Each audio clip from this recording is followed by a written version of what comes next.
Right now, switch your family to T-Mobile and get 4 lines for $25 a line with AutoPay and 5G access included on America's largest 5G network. So don't wait. Get unlimited and nationwide 5G access for the whole family for just $25 a line. Visit a T-Mobile store or T-Mobile.com today. Plus taxes and fees. Customers may notice lower speeds and further reduction if using over 50 gigs a month due to data prioritization. Video at 480p. Unlimited while on our network. Qualifying credit and 4 plus lines required. Capable device required for 5G. Coverage not available in some areas. Some uses may require certain features. See T-Mobile.com. लीजिए सुनिए प्रेमचंद की लिखी कहानी actress. वाचन समीर गोस्वामी का है। रंगमंच का पर्दा गिर गया। तारा देवी ने शकुंतला का पार्ट खेलकर दर्शकों को मुग्ध कर दिया था। जिस वक्त वो शकुंतला के रूप में राजा दुष्यंत के सम्मुख खड़ी ग्लानि, वेदना और तिरस्कार से उत्तेजित भावों को आग्रह शब्दों में प्रकट कर रही थी, दर्शक वृंद शिष्टता के नियमों की उपेक्षा करके मंच की ओर उन्मत्तों की भांति दौड़ पड़े थे और तारा देवी का यशोगान करने लगे थे। कितने ही तो स्टेज पर चढ़ गए और तारा देवी के चरणों पर गिर पड़े। सारा स्टेज फूलों से पट गया। आभूषणों की वर्षा होने लगी। यदि उस क्षण मेनका का विमान नीचे आकर उसे उड़ा न ले जाता तो कदाचित उस धक्कम धक्के में 10-5 आदमियों की जान पर बन जाती। मैनेजर ने तुरंत आकर दर्शकों को गुण ग्राहकता का धन्यवाद दिया और वादा भी किया कि दूसरे दिन फिर वही तमाशा होगा। तब लोगों का मोहान्माद शांत हुआ, मगर एक युवक उस वक्त भी मंच पर खड़ा रहा। लंबे कद का था, तेजस्वी मुद्रा, कुंदन का सा देवताओं का सा स्वरूप, गठी हुई देह, मुख से एक ज्योति सी प्रस्फुटित हो रही थी। कोई राजकुमार मालूम होता था। जब सारे दर्शक बाहर निकल गए, उसने मैनेजर से पूछा, क्या तारा देवी से एक क्षण के लिए मिल सकता हूं? मैनेजर ने उपेक्षा के भाव से कहा, हमारे यहां ऐसा कोई नियम नहीं है। युवक ने फिर पूछा, क्या आप मेरा कोई पत्र उनके पास भेज सकते हैं? मैनेजर ने उसी उपेक्षा के भाव से कहा, जी नहीं, क्षमा कीजिएगा, ये हमारे नियमों के विरुद्ध है। युवक ने और कुछ न कहा, निराश होकर स्टेज के नीचे उतर पड़ा और बाहर जाना ही चाहता था कि मैनेजर ने पूछा, जरा ठहर जाइए, आपका कार्ड? युवक ने जेब से कागज का एक टुकड़ा निकालकर कुछ लिखा और दे दिया। मैनेजर ने पुर्जे को उड़ती हुई निगाह से देखा। कुंवर निर्मलकांत चौधरी ओबी। मैनेजर की कठोर मुद्रा कोमल हो गई। कुंवर निर्मलकांत शहर के सबसे बड़े रईस और ताल्लुकेदार, साहित्य के उज्ज्वल रत्न, संगीत के सिद्धहस्त आचार्य, उच्च कोटि के विद्वान, 8-10 सालाना के नफेदार, जिनके दान से देश की कितनी ही संस्थाएं चलती थीं, इस समय एक क्षुद्र प्राणी के रूप में खड़े थे। मैनेजर अपने उपेक्षा भाव पर लज्जित हो गया। विनम्र शब्दों में बोला, क्षमा कीजिएगा, मुझसे बड़ा अपराध हुआ। मैं अभी तारा देवी के पास हुजूर का कार्ड लिए जाता हूं। कुंवर साहब ने उससे रुकने का इशारा करके कहा, नहीं, अब रहने ही दीजिए, मैं कल 5 बजे आऊंगा। इस वक्त तारा देवी को कष्ट होगा, ये उनके विश्राम का समय है। मैनेजर, मुझे विश्वास है कि वो आपकी खातिर इतना कष्ट सहर्ष सह लेंगी। मैं 1 मिनट में आता हूं। किंतु कुंवर साहब अपना परिचय देने के बाद अपनी आतुरता पर संयम का पर्दा डालने को विवश थे। मैनेजर को सज्जनता का धन्यवाद दिया और कल आने का वादा करके चले गए। तारा एक साफ सुथरे और सजे हुए कमरे में मेज के सामने किसी विचार में मग्न बैठी थी। रात का वो दृश्य उसकी आंखों के सामने नाच रहा था। ऐसे दिन जीवन में क्या बार बार आते हैं?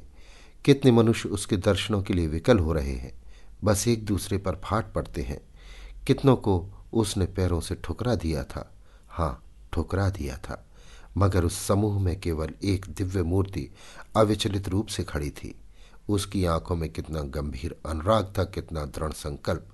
ऐसा जान पड़ता था मानो दोनों नेत्र उसके हृदय में चुभे जा रहे हों। आज फिर उस पुरुष के दर्शन होंगे या नहीं, कौन जानता है। लेकिन यदि आज उनके दर्शन हुए तो तारा उनसे एक बार बातचीत किए बिना न जाने देगी। ये सोचते हुए उसने आईने की ओर देखा। कमल का फूल सा खिंचा था। कौन कह सकता था कि वो नव विकसित पुष्प 33 बसंतों की बहार देख चुका है। वो कांति, वो कोमलता, वो चपलता, वो माधुर्य किसी नव यौवना को लज्जित कर सकता था। तारा एक बार फिर हृदय में प्रेम का दीपक जला बैठी। आज से 20 साल पहले एक बार उसको प्रेम का कटु अनुभव हुआ था। तब से वो एक प्रकार का वैधव्य जीवन व्यतीत करती रही। कितने प्रेमियों ने अपना हृदय उसको भेंट करना चाहा था, पर उसने किसी की ओर आंख उठाकर भी न देखा था। उसे उनके प्रेम में कपट की गंध आती थी, मगर आज उसका संयम उसके हाथ से निकल गया। एक बार फिर आज उसे हृदय में उसी मधुर वेदना का अनुभव हुआ जो 20 साल पहले हुआ था।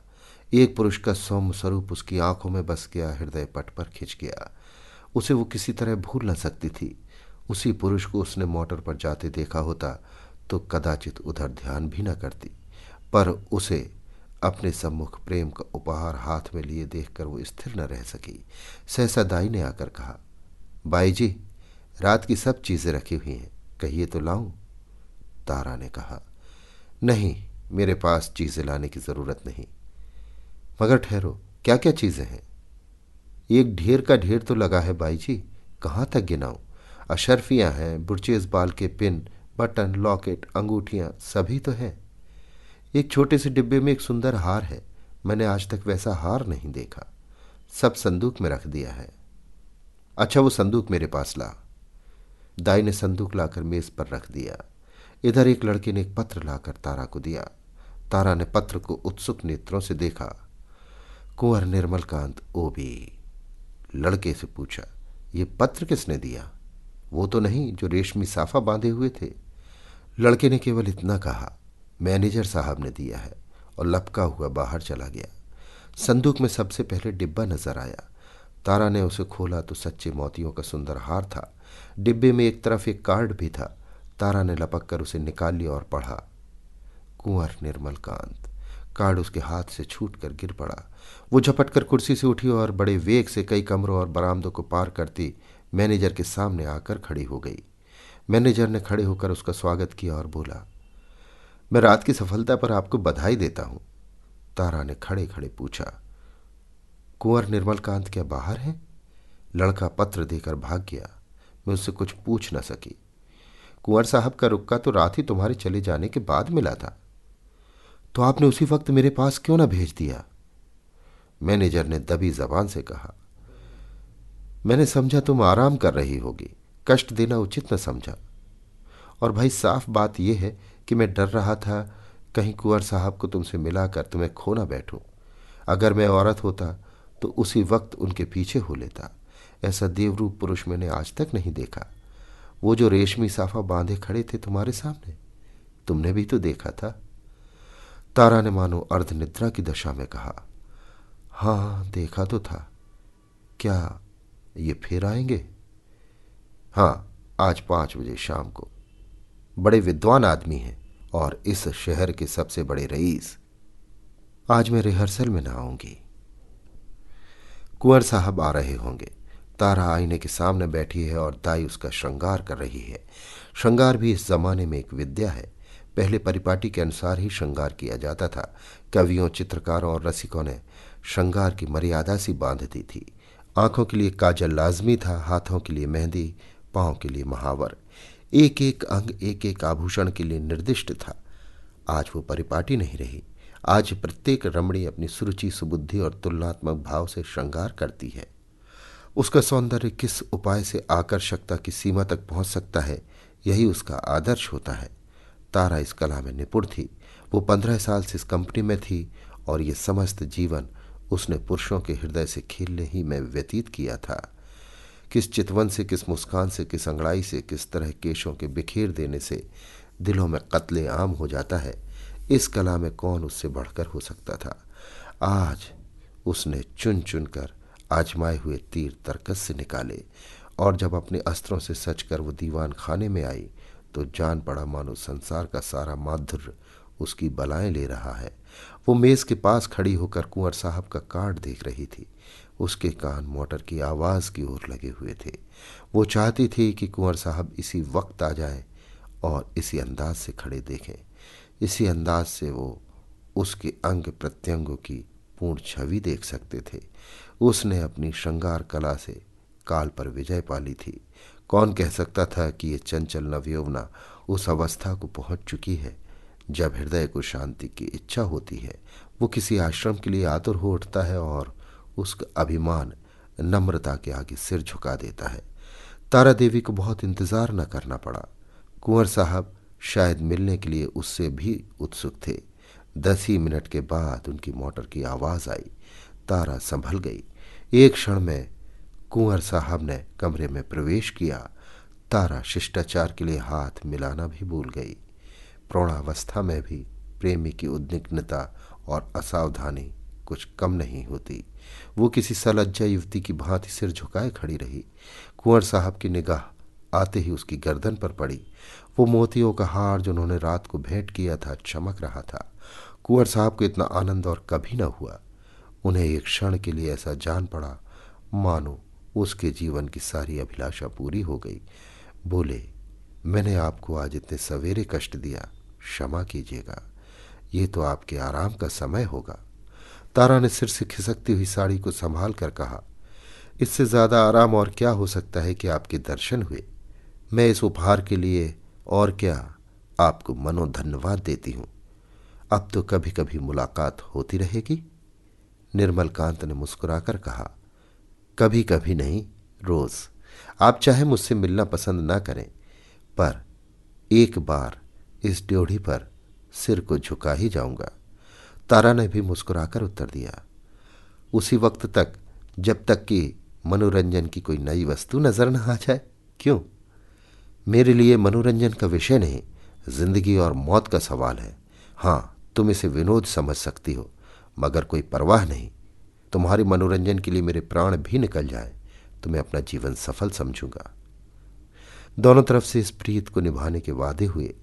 फिर दोनों ने नाश्ता किया और कल भोज का न्योता देकर कुंवर साहब विदा हुए। 1 महीना गुजर गया। कुंवर साहब दिन में कई कई बार आते। उन्हें एक क्षण का वियोग भी असह्य था। कभी दोनों बजरे पर दरिया की सैर करते, कभी हरी हरी घास पर पार्कों में बैठे बातें करते, कभी गाना बजाना होता। नित्य नए प्रोग्राम बनते थे। सारे शहर में मशहूर था कि ताराबाई ने कुंवर साहब को फांस लिया और दोनों हाथों से संपत्ति लूट रही है। पर तारा के लिए कुंवर साहब का प्रेम ही एक ऐसी संपत्ति थी जिसके सामने दुनिया भर की दौलत देह थी।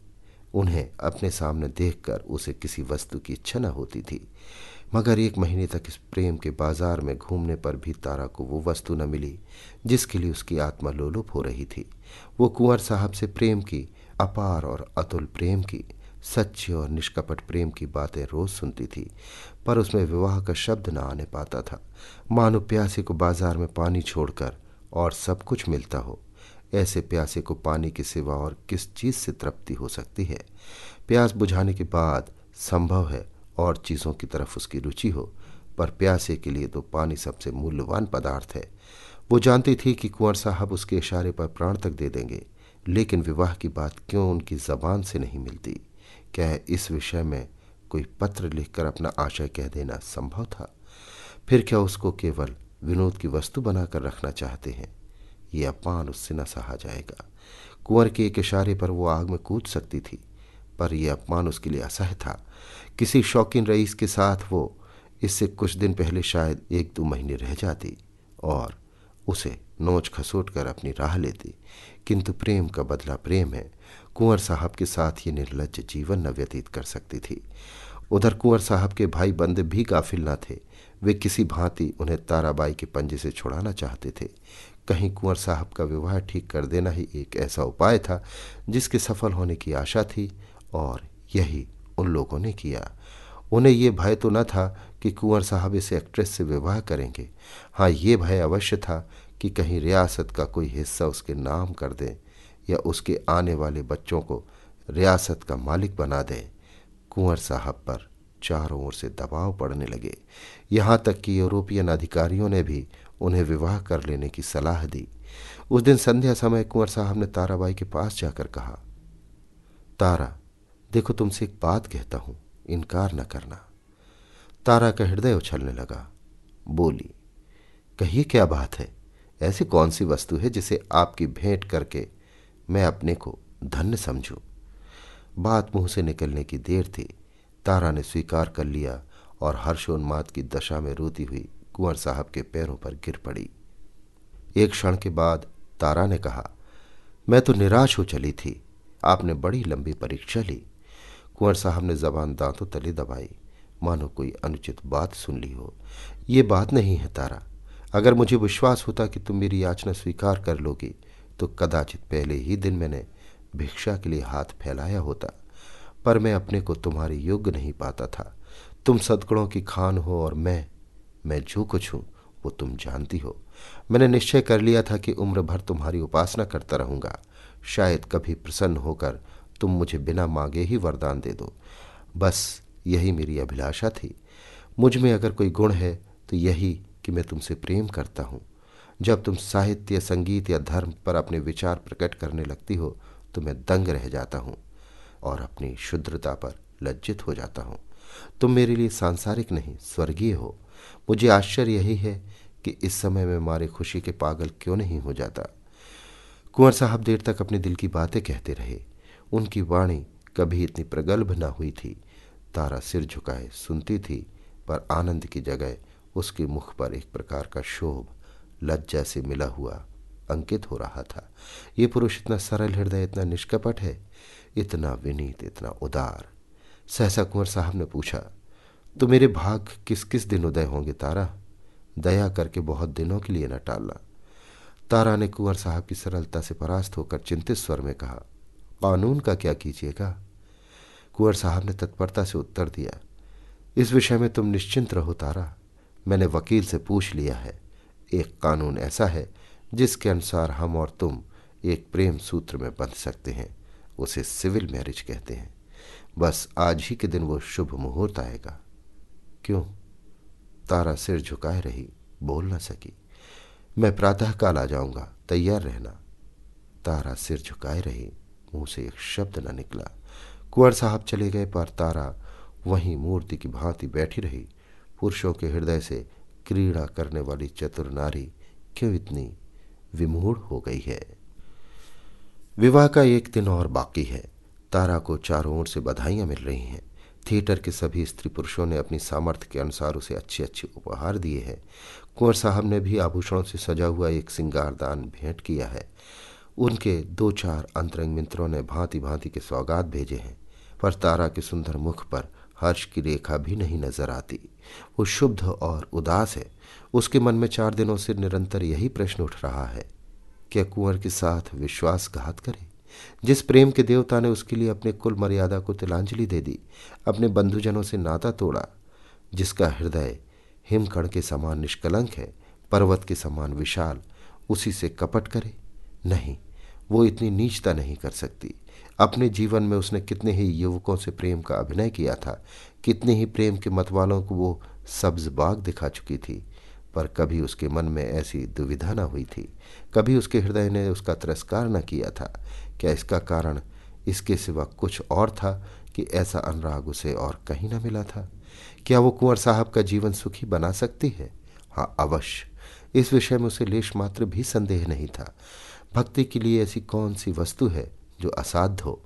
पर क्या वो प्रकृति को धोखा दे सकती है? ढलते हुए सूर्य में मध्याह्न का सा प्रकाश हो सकता है? असंभव। वो स्फूर्ति, वो चपलता, वो विनोद, वो सरल छवि, वो तल्लीनता, वो त्याग, वो आत्मविश्वास वो कहाँ से लाएगी, जिसके सम्मिश्रण को यौवन कहते हैं? नहीं, वो कितना ही चाहे, पर कुंवर साहब के जीवन को वो सुखी नहीं बना सकती। बूढ़ा बैल कभी जवान बछड़ों के साथ नहीं चल सकता। आह, उसने ये नौबत ही क्यों आने दी? उसने क्यों कृत्रिम साधनों से, बनावटी श्रृंगार से कुंवर को धोखे में डाला? अब इतना सब कुछ हो जाने के बाद वो किस मुंह से कहेगी कि मैं रंगी हुई गुड़िया हूं? जवानी मुझसे कब की विदा हो चुकी, अब केवल उसका पद चिन्ह रह गया है। रात के 12 बज गए। तारा मेज के सामने इन्हीं चिंताओं में मग्न बैठी हुई थी। मेज पर उपहारों के ढेर लगे हुए थे, पर वो किसी चीज की ओर आंख उठाकर भी न देखती थी।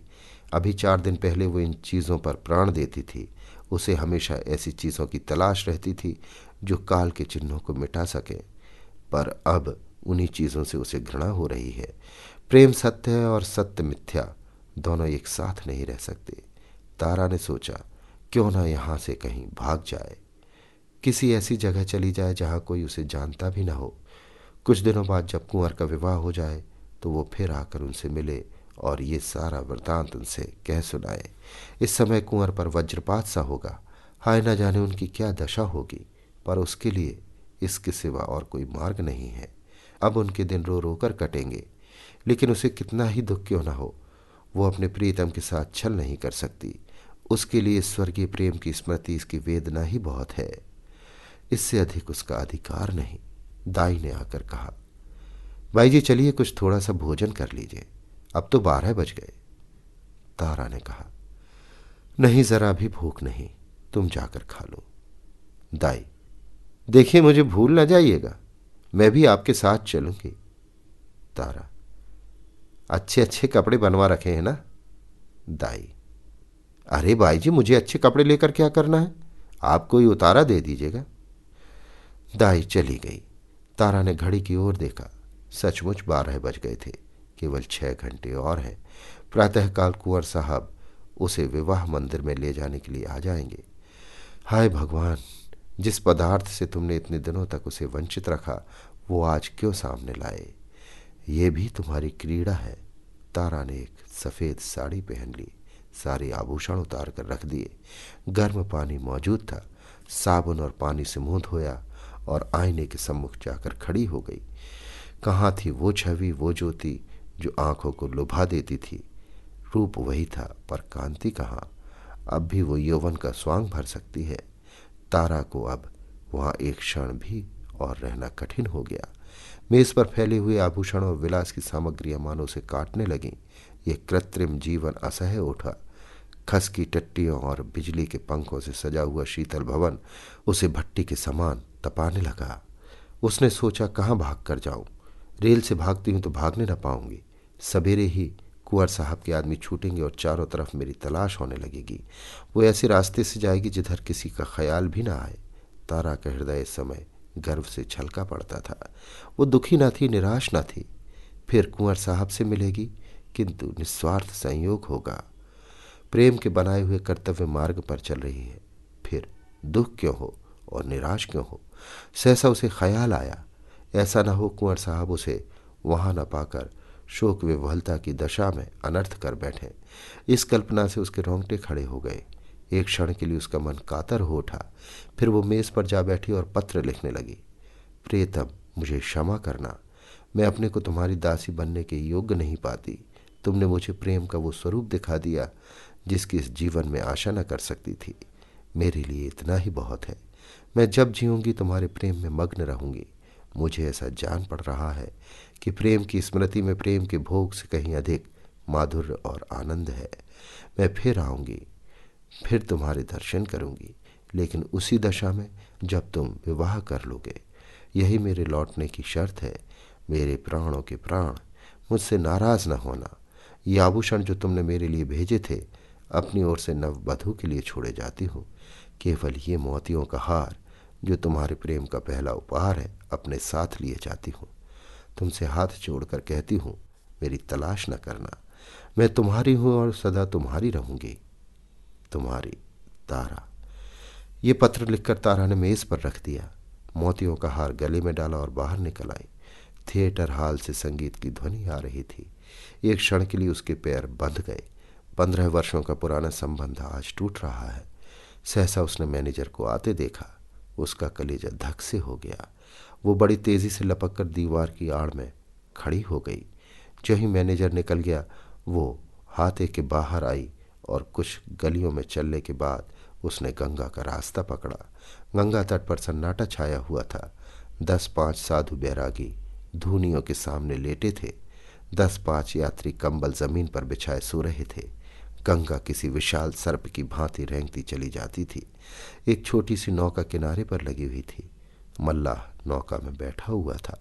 तारा ने मल्लाह को पुकारा, ओ माझी, उस पार नाव ले चलेगा? माझी ने जवाब दिया, इतनी रात गए नाव न जाई। मगर दूनी मजदूरी की बात सुनकर उसने डांड उठाया और नाव को खोलता हुआ बोला, सरकार उस पार कहाँ जाए हैं? उस पार एक गांव जाना है। मुदा इतनी रात गए कोनो सवारी शिकारी न मिली? कोई हर्ज नहीं, तुम मुझे उस पार पहुंचा दो। माझी ने नाव खोल दी। तारा उस पर जा बैठी और नौका मंद गति से चलने लगी। मानो जीव स्वप्न साम्राज्य में विचर रहा हो। उसी समय एकादशी का चांद पृथ्वी से उस पार अपनी उज्जवल नौका खेता हुआ निकला और व्योम सागर को पार करने लगा। अभी आप सुन रहे थे प्रेमचंद की लिखी कहानी एक्ट्रेस। वाचन समीर गोस्वामी का था। With the new iPhone SE for less than $100 at Metro, you rule. It's the most affordable iPhone on the #1 brand in prepaid. So whether you're studying online or FaceTiming. Hey, Mom. Hi, dear. The iPhone SE has all you need. Switch to Metro and get the iPhone SE for $99.99 after rebate redemption and 6 months of service with AutoPay. Metro by T-Mobile. Rule your day. Limit 1 per account/household. Requires port and ID validation. Not valid for numbers currently on the T-Mobile network or active on Metro in past 90 days. Restrictions apply. See store for details.